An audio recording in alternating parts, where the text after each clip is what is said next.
este video les vamos a mostrar las causas principales de la disolución de la Unión Soviética, pero primero les vamos a hacer una pequeña introducción sobre su creación, luego mostraremos las principales causas y por último, cómo Vladimir Putin asumió el poder en el año 2000. La Unión Soviética, oficialmente llamada Unión de Repúblicas Socialistas Soviéticas, existió en Eurasia entre 1922 y 1991. Aunque inicialmente se constituyó en una agrupación de 15 repúblicas, su sistema político y económico era de hecho fuertemente centralista, con un sistema político de partido único dominado por el Partido Comunista hasta 1990. La Revolución de Febrero de 1917, la cual provocó la caída del Imperio ruso, tuvo como sucesor al gobierno provisional ruso, que fue derrocado por la Revolución de Octubre, estableciéndose el gobierno de los bolcheviques dominado por Sovnarkom. A continuación, se desencadenó la Guerra Civil Rusa, que fue ganada por el nuevo régimen soviético. En diciembre de 1922 fue creada la Unión Soviética con la fusión de Rusia, Transcaucasia y Bielorrusia. Tras la caída del primer líder soviético, Vladimir Lenin, en 1924, Stalin acabó ganando la lucha por el poder y dirigió al país a través de una industrialización a gran escala, con una economía centralizada y una extrema represión política. En junio de 1941, durante la Segunda Guerra Mundial, la Alemania nazi junto a sus aliados invadió la Unión Soviética, un país con el que había firmado un pacto de no agresión llamado luego Pacto de Ribbentrop-Molotov. Al cabo de 4 años de una guerra brutal, la Unión Soviética emergió victoriosa como una de las dos superpotencias del mundo junto a los Estados Unidos. A continuación se mostrarán las diferentes causas de la disolución de la Unión Soviética. Primero, problemas de desarrollo económico. Durante la década de 1970-1980, el declive de la economía soviética se manifestó, en primer lugar, la caída de la productividad y en la desaceleración del crecimiento. La opinión de los críticos soviéticos es que a finales de la década de 1970 y comienzos de la década de 1980, existía en la Unión Soviética 3 sectores económicos muy sensibles que frenaban el crecimiento industrial: la metalurgia, la construcción y el transporte. En segundo lugar, la agricultura representaba otro problema: falta de capitales y de infraestructura, inadecuada estructura de la fuerza causada por el abandono de los campesinos y diferencia en precios y salarios. En 1985, Mikhail Gorbachev asumió el poder de secretario general de la Unión Soviética, anunciando 2 programas de reformas, los cuales fueron Perestroika y Glasnost. La perestroika es una reforma destinada a desarrollar una nueva estructura de la economía interna de la Unión Soviética, en donde se modificarían temas como la liberación de precios, desarrollar una distribución polarizada de los ingresos y un impulso a la agricultura nacional.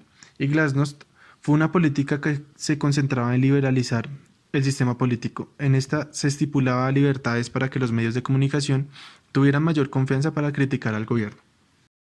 En 1986, Gorbachev habló abiertamente ante el programa de reconstrucción económica de la necesidad de Glasnost, como una de las premisas básicas para impulsar la perestroika o la reconstrucción de la Unión Soviética.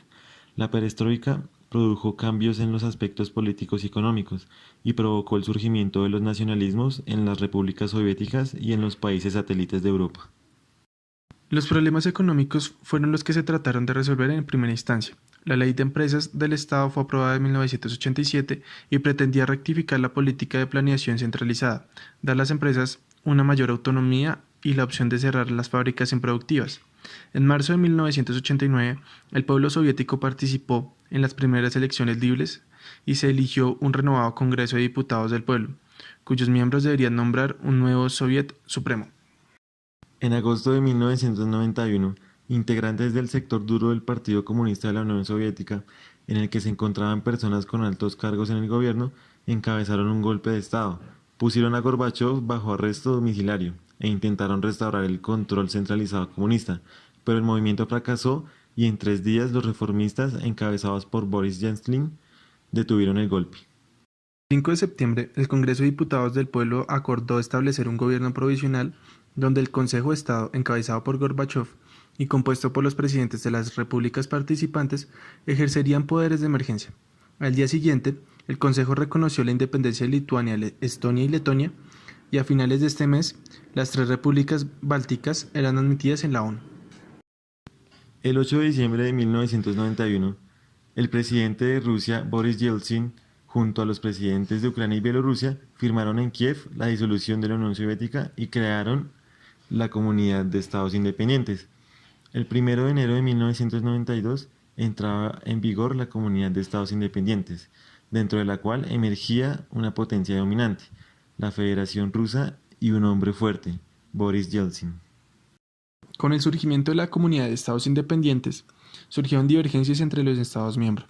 Los acuerdos originales establecían que las repúblicas tendrían derecho a poseer sus propias fuerzas armadas, adoptarían el rublo ruso como unidad monetaria común y omitirían los principios de respeto a los derechos humanos.